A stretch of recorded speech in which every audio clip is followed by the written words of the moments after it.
Bonjour, bonsoir à tous, bienvenue dans cette nouvelle vidéo. Aujourd'hui, je vous propose les énergies du début du mois de février. Et là, j'ai quatre pôles qui sont détachés en dehors de l'énergie du milieu. J'ai une partie qui va s'adresser à l'inconscient yin, une partie au conscient yin, une partie à l'inconscient yang, une partie au conscient yang. Donc on a vraiment quatre points pivots. Je vous mettrai les timings en barre d'infos si c'est pertinent que je le fasse. Dans chaque espace, donc dans le yin conscient, dans le yin inconscient, on va avoir l'espace du cœur, l'espace du corps. Donc l'espace du cœur représente à la fois l'espace du cœur au sens sentiment, émotion, et aussi l'espace de l'âme et de l'enfant intérieur. Je ne sais pas du tout les messages qui vont se détacher du lot. On a au niveau des jeux qui sont sortis cette semaine l'Oil Oracle, je vous les cite juste comme ça, hein. Donc l'Oil Oracle, l'oracle des rebelles sacrés et le tarot de l'amour. Pour le moment qui sont sortis, il y aura probablement des jeux complémentaires qui sortiront. Voilà, cette semaine il y a des messages déjà qui sont arrivés. On me parle d'une grande capacité à se recentrer, à se réancrer, à se mettre en alignement avec l'instant présent et avec il y a une forme d'ancrage de la partie yang, ok. Voilà, le yang se réancre. Peut-être que si vous êtes à dominante yang d'incarnation, vous aviez tendance à partir en vrille dans le mental ces derniers temps. Là, a priori, il y a un apaisement qui arrive, qui est lié à une meilleure capacité d'ancrage. Ça, c'est pour la partie voilà, un peu plus connectée au terrestre. Et avec l'angélite qui a absolument voulu venir accompagner cette guidance, on nous parle d'accueillir et de laisser vivre ses rêves. Voilà, accueillir et laisser vivre ses rêves. Voilà les messages de ces pierres. Je vais commencer avec la première carte de l'Oil Oracle qui est une carte qui nous parle de gratitude et qui est tombée pour l'énergie du milieu, l'énergie du duo si vous êtes dans un lien d'âme. On a cette notion de nourrir, se nourrir de joie en travaillant avec l'énergie de gratitude, accueillir avec bienveillance et alignement l'enfant qui joue à l'intérieur de nous et cet enfant qui rêve d'un ailleurs plus, plus verdoyant, plus abondant, plus où il peut plus, où il a plus le droit de se manifester, où il a plus sa place, où il est entendu et accueilli. Ok. C'est comme si vous étiez déjà dans une énergie de gratitude par rapport au fait de pouvoir exprimer votre être intérieur et de pouvoir laisser partir dans le monde votre enfant intérieur guéri. Voilà, il y a de la libération et de la manifestation. Là, on s'autorise à manifester, hein. On s'autorise à rêver en grand. C'est beau. Avec l'oracle des rebelles sacrés, on me parle de restaurer et reconstituer. Ok. L'enfant intérieur, après avoir été restauré, reconstitué, peut se manifester. Donc il y en a certains pour qui on est dans cette phase de... Voilà, on est allé chercher l'enfant intérieur en soi, on est allé gratter les plaies et on est en train de le guérir avec amour et bienveillance. Là, on commence à prendre soin de soi. On commence à prendre vraiment soin de soi, avec une dimension, une profondeur qui n'a pas été atteinte jusqu'à présent. Ça veut dire qu'en étant dans le respect profond de soi, on est aussi on arrive aussi à une capacité à poser ses limites, avec soi-même comme avec les autres. On a l'amour et le zen qui sort sur le duo, et on a la source miraculée. Il me semble qu'elles sont sorties ces cartes la semaine dernière, je ne sais plus, ou peut-être pour une guidance privée, je sais plus. En tout cas, on a cette idée d'avoir atteint la fontaine de jouvence, on m'envoie, d'avoir atteint la fontaine de jouvence, et à partir de là, on a les pieds dans la fontaine. On voit vraiment l'image de quelqu'un qui a les pieds dans la fontaine et qui, à partir de là, est arrive à un espace de paix, de calme, qui lui permet à la fois de donner et de recevoir l'amour de façon inconditionnelle et sans limite. Donc là, il y a vraiment des duos pour lesquels des personnes en tout cas qui sont dans une guérison profonde de leur être, qui est vraiment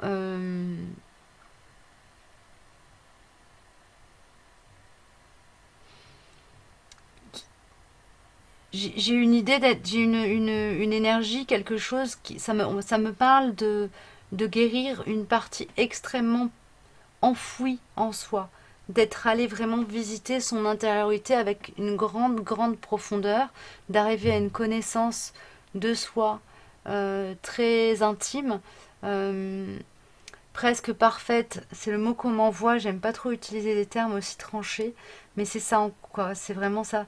C'est d'être arrivé à une connaissance parfaite de soi, de ses failles, de ses ombres, et commencer à manifester l'amour pour toutes ces parties de soi. C'est très beau. Parce qu'à partir du moment où on est dans cet espace-là, d'amour profond pour soi et d'accueil de soi tel qu'on est, on arrive aussi à le rayonner vers l'extérieur et à être en capacité de le donner. Et cet amour-là, il est d'une telle puissance, c'est une telle énergie que c'est beau et c'est bon, quoi. C'est beau et c'est bon à donner autant qu'à recevoir. Ok. Ça nourrit autant celui qui le reçoit que celui qui le donne. Donc il y a de ça. C'est un appel à la générosité aussi, hein. À la générosité envers soi-même et envers l'extérieur.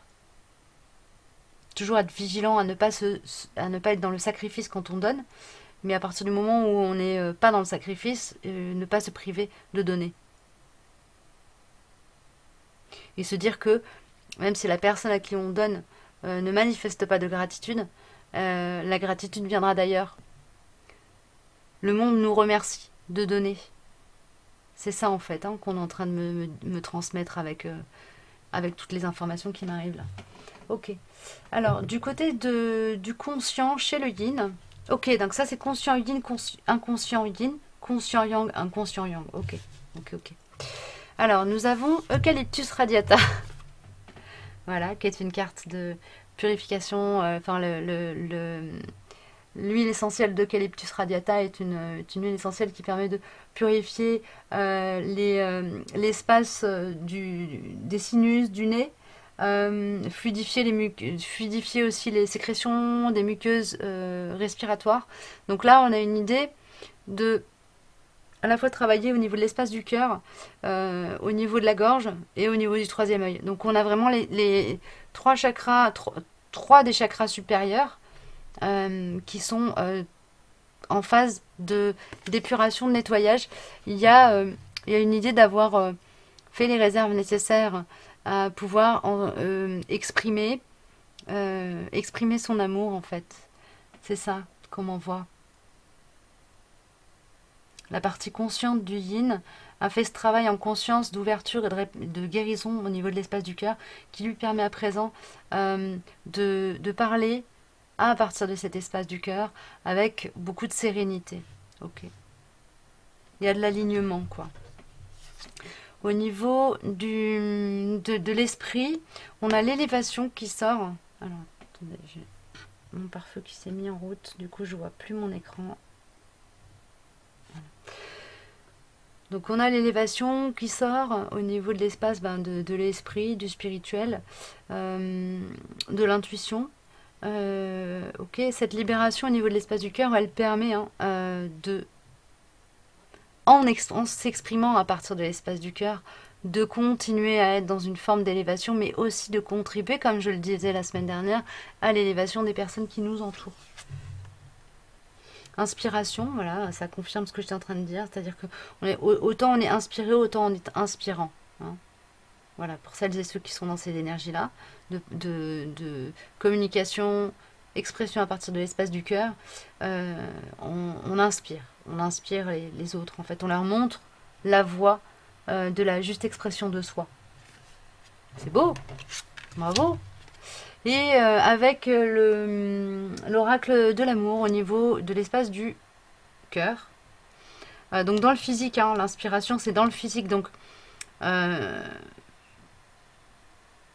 y a une idée de magnétisme et de charisme aussi, hein, dans la partie consciente du yin.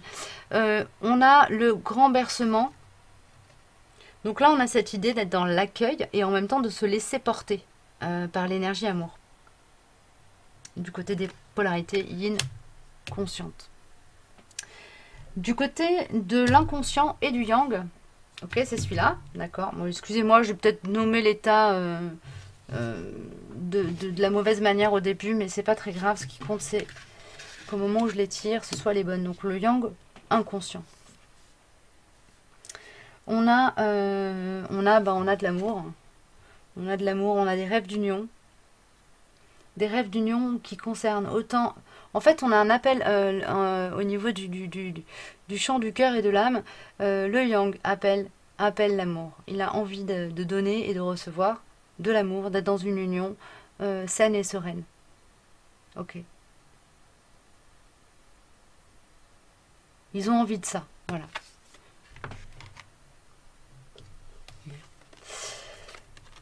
Le malheur sort, donc ça c'est plutôt au niveau de l'espace de l'esprit, du mental. Il y a une forme de marasme chez les yang inconscients. Dans l'espace inconscient du yang, on a cette idée d'être chagriné de ne pas avoir. Donc là, il y a une forme d'oubli. Pour ceux qui connaissent la loi d'attraction, pour ceux qui sont là-dedans et qui connaissent la loi d'attraction, là, pour le coup, la partie inconsciente du yang nourrit, et dans le bad, quoi, et dans le down, ne nourrit pas forcément des choses très lumineuses. Il y a une forme de fatigue, de marasme, de désespoir, d'envie d'abandonner, de lâcher, de fatigue, quoi, de fatigue. Il y a de la fatigue, là. Ok. On a le rêve collectif qui se manifeste avec l'oracle des rebelles sacrés au niveau de l'espace du corps, qui nous dit que c'est comme si une équipe, les gens proches de lui, allaient venir en soutien, le sortir un peu de cette phase de déprime. Là, la communauté qui entoure les yang, qui ont tendance à être plutôt dans le rejet de tout ce qui touche à l'amour, aux sentiments, qui sont assez fermés à tout ça, assez fermés à cet espace-là en eux, sont vraiment soutenus par leur famille d'âme, leurs amis, leurs âmes sœurs, les personnes autour d'elles leur permettent d'aller contacter cette zone, de prendre conscience qu'ils ont besoin d'être dans le partage de cœur à cœur. Ok. Et au niveau de l'espace du cœur, il y a le don à la vie. Le don à la vie. Donc il y a vraiment cette idée de besoin d'être dans le partage chez les polarités yang, dans la partie inconsciente du yang. On a cette notion-là d'avoir besoin d'être dans le partage de cœur à cœur, dans la communication de cœur à cœur. Autant chez la partie yin consciente, on a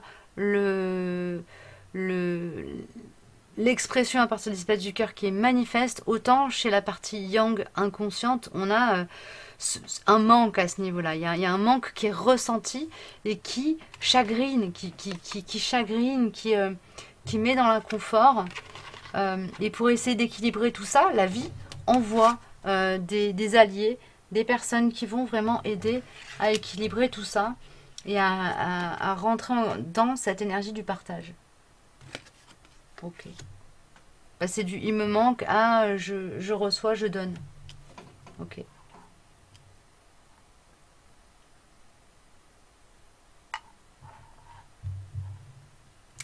Du côté de la polarité yin inconsciente, l'inconscient du yin est dans la pensée magique. Magnifique.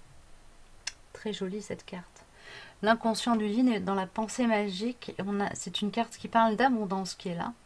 Et là, c'est l'abondance d'idées, l'abondance oui, de l'abondance d'idées.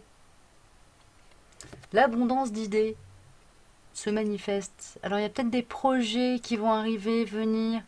La guidance qui est présente, qui aide, qui soutient, qui sous-tend, qui montre la voie. Il y a une idée comme ça d'être vraiment guidé, guidé, guidé très fort. On a la fuite qui sort. Alors, attention de ne pas aller se réfugier dans les rêves et dans l'onirique et dans la cinquième dimension, de pas décrocher en fait. Hein. Chez les yin inconscients, on a peut-être cette idée-là, cette notion-là d'aller se réfugier dans l'éther pour quelque part ne pas être dans la souffrance de ce qui se produit sur Terre ici-bas. Soyez le chasseur, pas le chassé. Voilà, on vous invite à revenir sur Terre, ouvrir les yeux et aller à la rencontre de votre destin. Waouh, ça m'est sorti comme ça. Hein. Et l'art des métamorphoses nous parle avec l'oracle de l'amour de transcender les peurs, de transcender les peurs. Ok, c'est un peu short là les chouchous. Transcender vos peurs, les traverser, les affronter, les dépasser. Voilà, c'est ça, c'est les dépasser. Les dépasser vous donnent ensuite a posteriori la possibilité d'être dans une grande fierté de qui vous êtes. Et c'est quelque chose qui vous sera utile pour la suite. Donc là, vous êtes sur l'étape où vous êtes dans voilà, le fait de transcender les peurs. Ok. Utilisez votre guidance pour trouver force et courage. Parce que votre guidance va vous dire ah, mais non mais t'inquiète pas, tout va bien ici et maintenant, tout va bien. Ça va vous permettre de ne pas être dans la fuite permanente, mais voilà, d'être dans la compréhension que plus vous êtes en fuite, plus vos peurs grandissent, plus vous allez les affronter, plus vous vous rendrez compte que finalement elles ne tenaient pas à grand chose. C'est un peu le conseil là de cette guidance. Du côté de la polarité yang, consciente, on a une belle métamorphose, un accueil des émotions, une acceptation de l'aspect magique de la vie, des aspects magiques de la vie, qui, voilà, c'est mignon, c'est très enchanteur, on a cette notion d'être dans une énergie enchanteresse chez la polarité yang consciente. Donc la polarité yang qui évolue en conscience dans ce monde et dans ses liens d'âme. Ok. Ok. On a le guide. Ah, c'est drôle. On a le guide qui sort au niveau de l'espace de l'âme. Donc il y a vraiment une connexion à la guidance et une acceptation de cette guidance-là. Là, on est face à des personnes qui ont déjà fait un bout de chemin au niveau de leur évolution spirituelle et qui savent parfaitement qui ils ou elles sont et dans quelle voie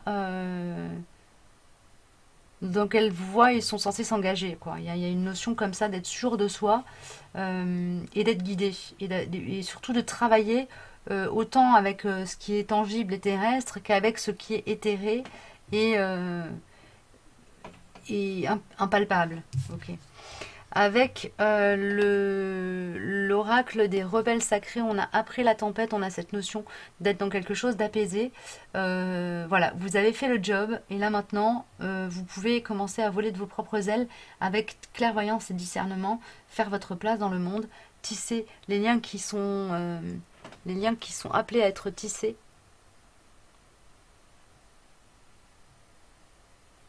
Donc tisser les liens qui sont appelés à être tissés en toute conscience, en tout équilibre et en tout respect de vous comme de l'autre, quels que soient les liens. Et on me parle de liens d'âme que vous tissez là. Donc il y a de nouvelles alliances, des retours, des reprises de contact, des choses comme ça. Et là, vous contribuez de manière active à tisser les liens, à les renforcer avec une assurance, une vision très très claire de l'endroit où vous êtes et de la position que vous avez à prendre pour nourrir et renforcer ce lien. Ok. Et avec le tarot de l'amour, on a le paradis de l'instant. On a cette idée et cette notion d'être dans le moment présent. Donc on revient sur cette énergie d'ancrage très terrien et très aligné et très dans l'instant présent et très serein et très ouais, très vraiment très aligné parce qu'il y a vraiment cette notion d'être connecté à la terre comme au ciel de manière tout à fait équilibrée et juste pour tous. Il y a un bel équilibre chez les polarités yang, conscientes, pour la période qui arrive, et je pense même que ça va dépasser les 2 premières semaines de février et qu'on va aller jusqu'au mois de février complet. Là, c'est vraiment quelque chose dans lequel les yang conscients, qui évoluent en conscience dans leur vie et sur les liens d'âme qu'ils nourrissent, sont dans quelque chose d'extrêmement posé, rasséréné. La transformation est effective. En fait, ils se sont transformés eux-mêmes et à partir de maintenant, ils commencent à transformer le monde autour d'eux. C'est ça. C'est très beau. Sur ces belles paroles, je vais m'arrêter là. Ok, je vais m'arrêter là. J'ai oublié de vous dire en début de capsule que j'avais aussi l'oracle des astres qui était sorti. Voilà, que j'ai oublié de citer, mais c'est pas très grave, il est venu quand même. Je vous souhaite une belle période, j'espère que ça va bien se passer pour vous. Il est possible que je fasse d'autres guidances dans la semaine qui viennent, ou pas du tout, je ne sais pas du tout. Je vais essayer de, voilà, de garder un rythme assez régulier, mais je vous promets rien. C'est possible que ce soit beaucoup plus dilué, sachant que là les énergies sont en plus en ce moment plutôt dans quelque chose de ralentissant et de redondant d'une semaine à l'autre. Donc, à moins que je sois très fortement pressée, il n'y aura pas de guidance générale, je pense, la semaine prochaine. Il y aura peut-être une guidance plutôt à thème, à choix. Vous pouvez me dire hein, en commentaire s'il y a des choses que vous voulez que j'aborde, que ce soit des thèmes ou des types de guidance, donc sentimentale 3 ou professionnelle, ou voilà, la température pour l'année qui s'en vient. Et puis n'hésitez pas à voilà, vous manifester en commentaire hein, pour me donner vos ressentis et vos souhaits éventuellement.